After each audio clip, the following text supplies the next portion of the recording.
ಆತ್ಮೀಯ ವೀಕ್ಷಕರೇ, Royce and creations YouTube ಚಾನಲ್ಗೆ ನಿಮಗೆ ಸ್ವಾಗತ. ಇಂದಿನ ಈ ವಿಡಿಯೋದಲ್ಲಿ 10ನೇ ತರಗತಿಯ ಪ್ರಥಮ ಭಾಷೆ ಕನ್ನಡ ವಿಷಯದ 2026 ರಾಜ್ಯ ಮಟ್ಟದ ಪೂರ್ವ ಸಿದ್ಧತಾ ಪರೀಕ್ಷೆ 3ರಲ್ಲಿ ಬರುವಂತಹ ಅತಿ ಪ್ರಮುಖವಾದಂತಹ ಬಹುನಿರೀಕ್ಷಿತ ಪ್ರಶ್ನೆಗಳನ್ನು ಈ ವಿಡಿಯೋದಲ್ಲಿ ತಿಳಿತಾ ಹೋಗೋಣ. ಸೊ ಈ ವಿಡಿಯೋನ ಪೂರ್ತಿಯಾಗಿ ನೋಡಿ ಮಕ್ಕಳ. 18 ಅಂಕಗಳು ತುಂಬ ಸುಲಭವಾಗಿ ನೀವು ಗಳಿಸಲಿಕ್ಕೆ ಸಾಧ್ಯ ಆಗುತ್ತೆ ಅಂತ ಹೇಳ್ತಾ ವಿಡಿಯೋ ಪ್ರಾರಂಭಿಸ್ತಾ ಇದ್ದೀನಿ. ಸಂದರ್ಭಗಳಿಂದ ನಮಗೆ 18 ಅಂಕಗಳು ಸಿಗ್ತದೆ ಮಕ್ಕಳ. ಸೊ ನಿಮ್ಮ ಎಕ್ಸಾಮಲ್ಲಿ 6 ಪ್ರಶ್ನೆಗಳು ಸಂದರ್ಭಕ್ಕೆ ಬರ್ತದೆ, 3 ಗದ್ಯ ಭಾಗದಿಂದ 3 ಪದ್ಯ ಭಾಗದಿಂದ. ಹಾಗಾಗಿ ಅವು ಯಾವ ಪದ್ಯಗಳಿಂದ ಬರ್ತದೆ ಗದ್ಯದಿಂದ ಬರ್ತದೆ ನೋಡ್ತಾ ಹೋಗೋಣ. ಮತ್ತು ತುಂಬ ಸುಲಭವಾಗಿ ಯಾವ ರೀತಿ ಸಂದರ್ಭವನ್ನು ಬರೆಯೋದು, ಯಾವೆಲ್ಲ ರೀತಿ ಸಂದರ್ಭ ಕೊಟ್ಟರೆ ಯಾವ ರೀತಿ ತುಂಬ ಸುಲಭವಾಗಿ ಬರೆದು 18 ಅಂಕಗಳನ್ನು ಗಳಿಸೋದು ಅಂತ ನಾನು ಈ ವಿಡಿಯೋದಲ್ಲಿ ತಿಳಿಸ್ತಾ ಹೋಗ್ತೀನಿ ಮಕ್ಕಳ. ಇಷ್ಟನ್ನು ಓದ್ಕೊಳ್ಳಿ, 100% ನೀವು 18 ಅಂಕಗಳನ್ನು ನೀವು ಗಳಿಸಲಿಕ್ಕೆ ಸಾಧ್ಯ ಆಗ್ತದೆ. ಸೊ ಮೊದಲನೇದಾಗಿ ನಾವು ಪದ್ಯ ಅಕ್ಕಿ ಹಾರುತ್ತಿದೆ ನೋಡಿದ್ದೀರಾ. ಸೊ ಈ ಪದ್ಯಕ್ಕೆ ಬಂದರೆ ನಮಗೆ ಇಲ್ಲಿ 8 ಸಂದರ್ಭಗಳಿದ್ದಾವೆ ಮಕ್ಕಳ. ರೆಕ್ಕೆಗಳೆರಡು ಪಕ್ಕದಲ್ಲುಂಟು, ಸಾರ್ವಭೌಮರ ನೆತ್ತಿಯ ಕುಕ್ಕಿ, ಬಲ್ಲರು ಯಾರ ಹಾಕಿದ ಹೊಂಚ, ಮಂಗಳ ಲೋಕದ ಅಂಗಳಕ್ಕೇರಿ, ರೆಕ್ಕೆಯ ಬೀಸುತ್ತ ಚೇತನಗೊಳಿಸಿ, ತೇಲಿಸಿ ಮುಳುಗಿಸಿ ಕಂಡ ಕಂಡಗಳ. ಸೊ ಇಲ್ಲಿ ಒಟ್ಟಾರೆ 8 ಸಂದರ್ಭಗಳಿದ್ದಾವೆ ಮಕ್ಕಳ. ಸೊ ನಿಮಗೆ ಗೊತ್ತಿದೆ, ಫಸ್ಟ್ ನಾವೇನು ಮಾಡಬೇಕು, ಆಯ್ಕೆಯನ್ನು ಬರಿಬೇಕಾಗ್ತದೆ, ಹೌದಲ್ಲ. ಸೊ ಫಸ್ಟು ಈ ವಾಕ್ಯವನ್ನು ದ.ರಾ ಬೇಂದ್ರೆ ಅವರ ಗರಿ ಸಂಕಲನದಿಂದ ಆಯ್ದ ಅಕ್ಕಿ ಹಾರುತ್ತಿದೆ ನೋಡಿದಿರಾ ಎಂಬ ಪದ್ಯದಿಂದ ಆರಿಸಿಕೊಳ್ಳಲಾಗಿದೆ. ಸೊ ಇದು ನಿಮಗೆ ವೆರಿ ಇಂಪಾರ್ಟೆಂಟ್ ಆಗಿರ್ತದೆ ಮಕ್ಕಳ. ಫಸ್ಟ್ ನಾವು ಆಯ್ಕೆ ಬರಿಬೇಕು, ಅದಕ್ಕೆ 1 ಅಂಕ ಹೋಗುತ್ತೆ. ನೆಕ್ಸ್ಟ್ ಸಂದರ್ಭ. ಸೊ ಈ 8 ಸಂದರ್ಭಗಳನ್ನು ಕೊಟ್ಟರೂ ಸಹ ನೀವು ಈ ರೀತಿಯೇ ಬರಿಬೋದು.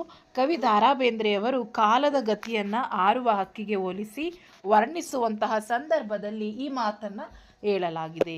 ಸೊ ಇದು ಬಹಳ ಈಸಿ ಮಕ್ಕಳ, ನಿಮಗೆ ಏನೂ ಬರೆಯೋಕ್ಕೆ ಬರಲ್ಲ. ಅಂದರೆ ಇದಿಷ್ಟು ಬರೀರಿ, ನಿಮಗೆ ಅಲ್ಲಿಗೆ ಸಂದರ್ಭಕ್ಕೆ 1 ಅಂಕ ಸಿಗುತ್ತೆ.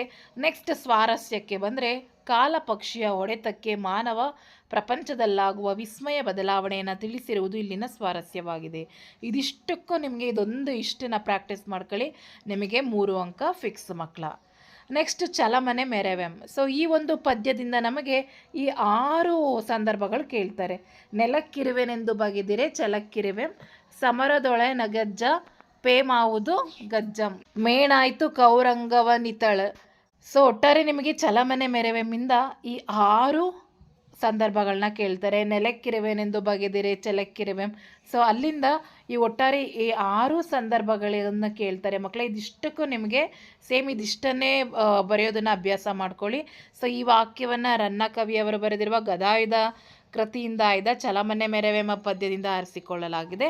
ಸೊ ಯಾವ ಸಂದರ್ಭದಲ್ಲಿ ಈ ಮಾತುಗಳು ಬಂದಿದ್ದಾವೆ ಅಂದರೆ, ತಂದೆ ತಾಯಿಯರ ಬಯಕೆಯಂತೆ ದುರ್ಯೋಧನನ ತಾತ ಭೀಷ್ಮರ ಸಲಹೆಯನ್ನು ಪಡೆಯಲು ಬಂದಾಗ ಅವರು ಪಾಂಡವರೊಡನೆ ಸಂಧಿ ಮಾಡಿಕೊ ಎಂದು ಸಲಹೆಯನ್ನು ನೀಡ್ತಾರೆ. ಆದರೆ ಒಪ್ಪಂದಕ್ಕೆ ಒಪ್ಪದೆ ದುರ್ಯೋಧನನು ಈ ಮಾತನ್ನು ಹೇಳುತ್ತಾನೆ. ಸೊ ದುರ್ಯೋಧನನ ಈ ಮಾತಿನಲ್ಲಿ ಛಲದಿಂದ ಬಾಳುವುದೇ ನಿಜವಾದ ಕ್ಷತ್ರಿಯ ಗುಣ ಎಂಬುದು ಸ್ವಾರಸ್ಯವಾಗಿದೆ. ಸೊ ಇದಿಷ್ಟು ನಿಮಗೆ ಚಲಮನೆ ಮೆರೆವೆಂಬಿಂದ ನೋಡ್ಕೊಳ್ಳಿ.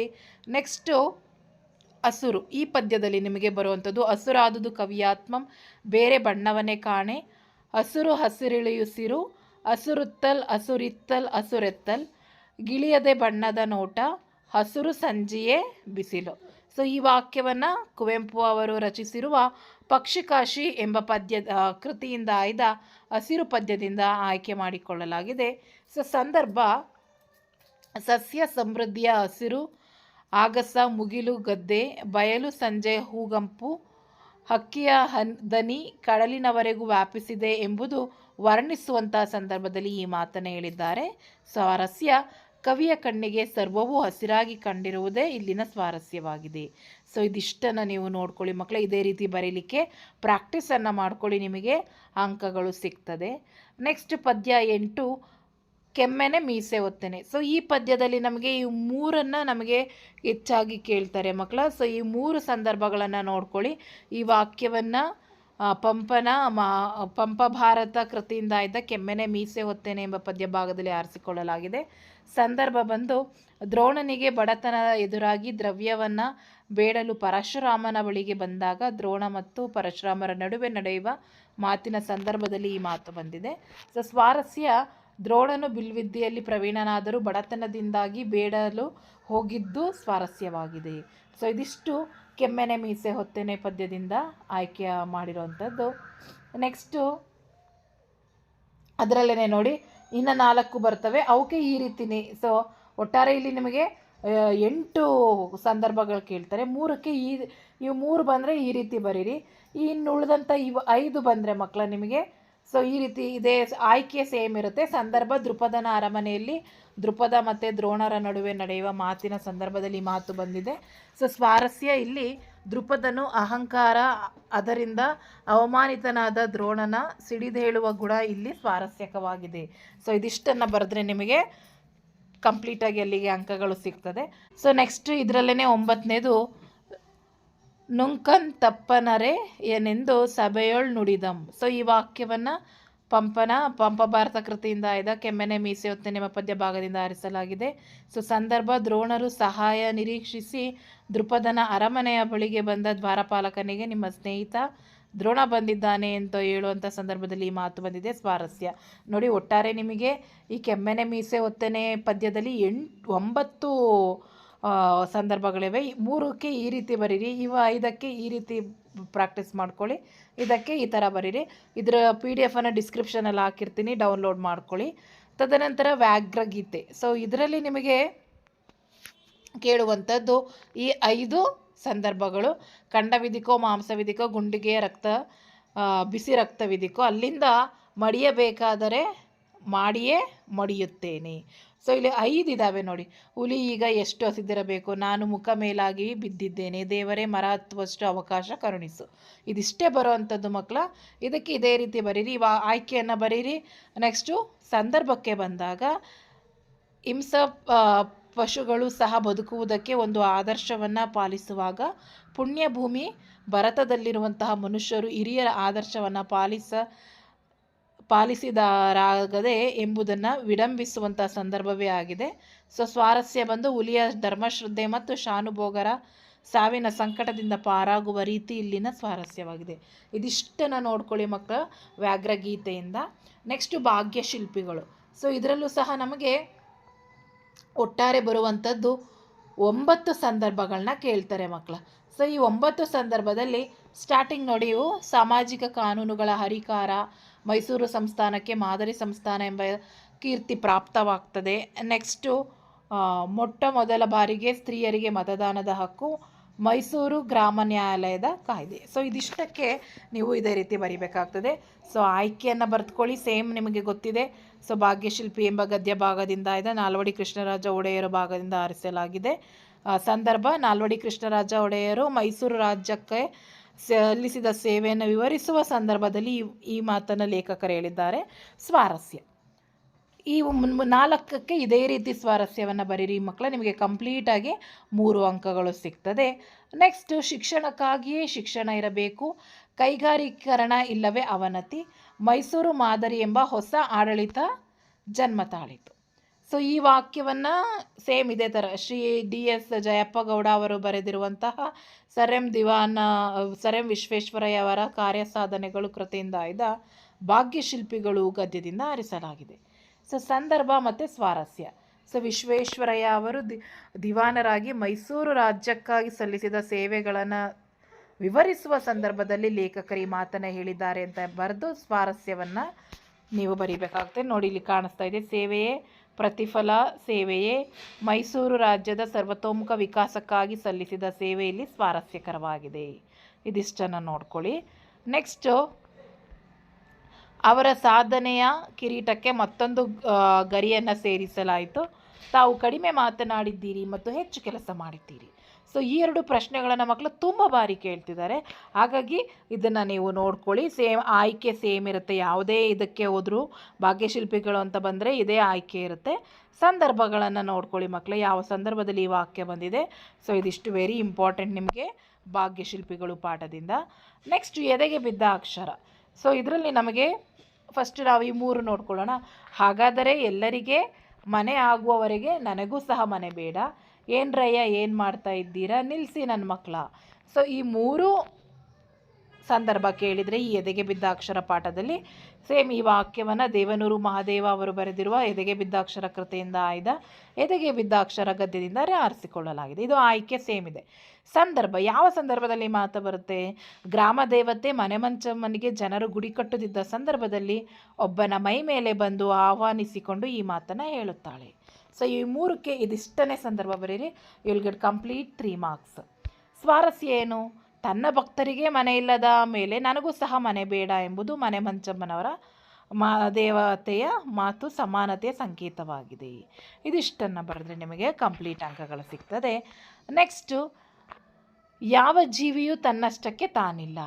ನೆಕ್ಸ್ಟು, ಅವರಿಗೆ ಅವರವರ ಪ್ರಜ್ಞೆಯೇ ದೇವರಾಗಿತ್ತು. ಆ ಸಮಷ್ಟಿ ಮನಸ್ಸಿನಲ್ಲಿ ಎಲ್ಲರೂ ಇರುತ್ತಾರೆ.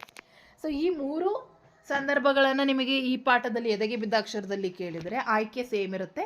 ಸಂದರ್ಭ ಏನಂತ ಬರೀಬೇಕು ಅಂದರೆ, ದೇವನೂರರು ಕರುಣೆ, ಸಮತೆ, ಪ್ರಜ್ಞೆ ಮತ್ತು ಜಾಗತೀಕರಣದ ಬಗ್ಗೆ ಹೇಳುವ ಮಾತು ಇದಾಗಿದೆ.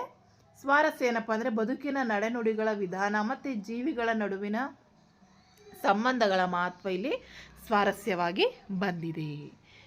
ಇದಿಷ್ಟನ್ನು ನೀವು ನೋಡಿ. ನೆಕ್ಸ್ಟ್, ನಡೆಯಿಂದ ನುಡಿ ಹುಟ್ಟಿದರೆ ಅದು ಅರಿವು.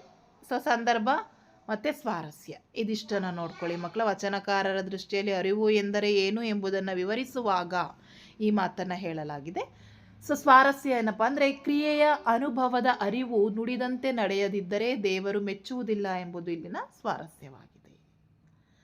ನೆಕ್ಸ್ಟ್, ಯುದ್ಧ. ಸೊ ಈ ಪಾಠಕ್ಕೆ ಬಂದರೆ ನಿಮಗೆ ಮಕ್ಕಳ ತುಂಬ ಬಾರಿ ಕೇಳಿರೋಂಥ ಕ್ವಶನ್ಸ್ಗಳು ಯಾವಪ್ಪ ಅಂದರೆ, ದಯವಿಟ್ಟು ಬಾಗಿಲು ತೆರೆಯಿರಿ, ನಾನು ಗಾಯಗೊಂಡಿದ್ದೇನೆ. ಸೊ ಇದನ್ನು ಸಾರಾ ಅಬೂಬಕರ್ ಅವರು ರಚಿಸಿರುವ ಚಪ್ಪಲಿಗಳು ಕೃತಿಯಿಂದ ಆಯ್ದ ಯುದ್ಧ ಗದ್ಯ ಪಾಠದಿಂದ ಆಯ್ದುಕೊಳ್ಳಲಾಗಿದೆ. ಸಂದರ್ಭ, ಸೊ ಡಾಕ್ಟರ್ ರಾಹಿಲನು ಶತ್ರು ಸೈನಿಕರ ವೈಮಾನಿಕ ದಾಳಿಯಿಂದ ಸಮುದ್ರಕ್ಕೆ ಬಿದ್ದು ಕಾಲಿಗೆ ಗಾಯಗೊಂಡು ಕತ್ತಲೆಯಲ್ಲಿ ಈಜಿ ದಡ ಸೇರಿರುತ್ತಾನೆ. ಮಳೆಯಿಂದ ರಕ್ಷಣೆ ಪಡೆಯಲೆಂದು ಒಂಟಿ ಮನೆಯ ಬಳಿಗೆ ಹೋಗಿ ಬಾಗಿಲು ತಟ್ಟುವ ಸಂದರ್ಭದಲ್ಲಿ ಈ ಮಾತನ್ನು ಹೇಳುತ್ತಾರೆ. ಸ್ವಾರಸ್ಯ, ಶತ್ರು ದೇಶದ ಮನೆಗೆ ಬಂದು ರಕ್ಷಣೆಗಾಗಿ ಬೇಡುವುದು ಇಲ್ಲಿನ ಸ್ವಾರಸ್ಯವಾಗಿದೆ. ನೆಕ್ಸ್ಟ್, ನಾನಾಕೆಯನ್ನು ಪರೀಕ್ಷಿಸುವೆ, ನೀವು ಬಿಸಿ ನೀರು ಸಿದ್ಧಪಡಿಸಿ. ಯಾರಮ್ಮ ಅದು ಏನಾಗಿದೆ? ಸೊ ಇದೆರಡಕ್ಕೂ ಇದಿಷ್ಟೇ ಸಂದರ್ಭ ಮತ್ತು ಸ್ವಾರಸ್ಯ. ಆಯ್ಕೆ ಸೇಮ್ ಇರುತ್ತೆ ನೋಡ್ಕೊಳ್ಳಿ ಮಕ್ಕಳ. ಯುದ್ಧ ಪಾಠದಿಂದ ಬಂದರೆ ಇದೇ ಆಯ್ಕೆ ಬರಿಬೇಕು. ನೆಕ್ಸ್ಟ್, ಸಂದರ್ಭ, ಡಾಕ್ಟರ್ ರಾಹಿಲನು ಶತ್ರು ಸೈನಿಕರ ವೈಮಾನಿಕ ದಾಳಿಯಿಂದ ಸಮುದ್ರಕ್ಕೆ ಬಿದ್ದು ಗಾಯಗೊಂಡಿದ್ದು ಅವನು ಈಜಿ ದಡಕ್ಕೆ ಬರ್ತಾನೆ. ಸೊ ಮಳೆಯಿಂದ ರಕ್ಷಣೆ ಪಡೆಯಲು ಆ ಒಂಟಿ ಮನೆಗೆ ಬಂದಾಗ ಮುದುಕಿಯ ಸೊಸೆ ಹೆರಿಗೆ ನೋವಿನಿಂದ ನರಳುತ್ತಿರುವುದನ್ನು ನೋಡಿ ರಾಹಿಲ ಈ ಮಾತನ್ನು ಹೇಳ್ತಾನೆ. ಸೊ ಸ್ವಾರಸ್ಯ ನೋಡಿ ಇದಿಷ್ಟನ್ನು ಬರೀರಿ. ನೆಕ್ಸ್ಟ್, ಯಾರಪ್ಪ ನೀನು?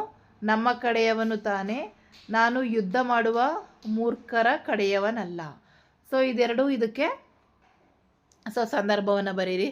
ಸೊ ರಾಹಿಲನು ಬಂದಾಗ, ಅವನು ತನ್ನನ್ನು ರಕ್ಷಿಸಿಕೊಳ್ಳಲು ಬಂದಾಗ ಒಂಟಿ ಮನೆಯ ಬಳಿಗೆ ಬಂದು ಪ್ರವೇಶಿಸಿದಾಗ ಮುದುಕಿ ಮತ್ತು ರಾಹಿಲನ ನಡುವೆ ನಡೆಯುವ ಮಾತುಕತೆಯಲ್ಲಿ ಈ ಒಂದು ವಾಕ್ಯಗಳು ಬರ್ತದೆ. ಸೊ ಸ್ವಾರಸ್ಯವನ್ನು ಬರಿಬೇಕು. ನೆಕ್ಸ್ಟ್, ಯುದ್ಧಕ್ಕೆ ಹೋದ ತನ್ನ ಮಗನ ಕಣ್ಣುಗಳಂತೆ ಇವೆಯಲ್ಲ. ಸೊ ಇಲ್ಲಿ ಸಂದರ್ಭ ಮತ್ತು ಸ್ವಾರಸ್ಯ ನಾನು ಯಾಕೆ ಅಂತ ಹೇಳಿದರೆ ಆಯ್ಕೆ ಸೇಮ್ ಇರೋದ್ರಿಂದ ಇದಿಷ್ಟನ್ನೇ ಹೇಳ್ತಾ ಇದ್ದೀನಿ. ಸೊ ಸಂದರ್ಭ, ರಾಹಿಲನು ಶತ್ರುಗಳ ಕಡೆಯವನೆಂದು ತಿಳಿದಾಗ ಸೈನಿಕರು ಹುಡುಕಿಕೊಂಡು ಬಂದಾಗ ಮುದುಕಿ ಹೀಗೆ ಹೇಳುತ್ತಾಳೆ.